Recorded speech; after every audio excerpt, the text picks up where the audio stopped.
Hello folks, welcome to my YouTube channel once again. In continuation with the last lecture that I had posted about constants in the last week, and that last week I had posted about variables. Let us continue with the concept of data types in C language. What is a data type in C language? Data type in C language means that it specifies the type of value that a particular variable can hold. What type of value a variable can actually hold? Now, what are the different data types that we come across in C language? We have integer data type, then we have floating point data type, we have double data type, we have character data type, we have void data type. Now, each and every one of these data types will have number of bytes or number of bytes of memory allocated in the computer. Here you can see, friends, integer is allocated 2 bytes of memory and floating point value is allocated 4 bytes of memory. Double data type is allocated 8 bytes of memory. Character data type is allocated 1 byte of memory and void is not allocated any memory.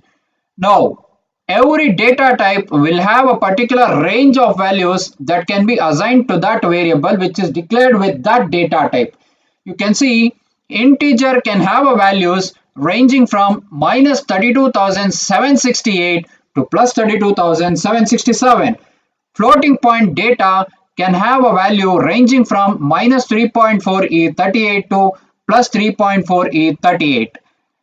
Double can have a value ranging from minus 1.7e308 to plus 1.7e308, and ultimately character data type can have a values ranging from minus 128 to plus 127. How do we declare a variable and how do we assign the value to a particular variable?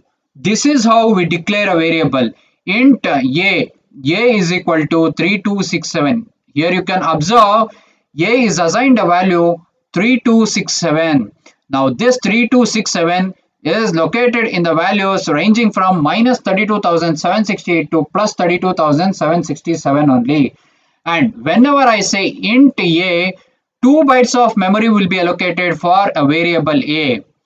Coming to float BC, upon seeing the data type float, 4 bytes of memory would be allocated respectively for B and C. And you can observe here one thing that you need to take away from this example is that every floating point data type can have 6 digits of values after the decimal point. It can be accurate up to 6 digits of values after the decimal point. Now this is valid 3.325624. Here there are 6 digits. This is valid. Whereas this declaration float d and initialization of d is equal to 3.25. There are many number of digits. In fact, there are more than 6 digits after the decimal point. So this is not valid. Thank you.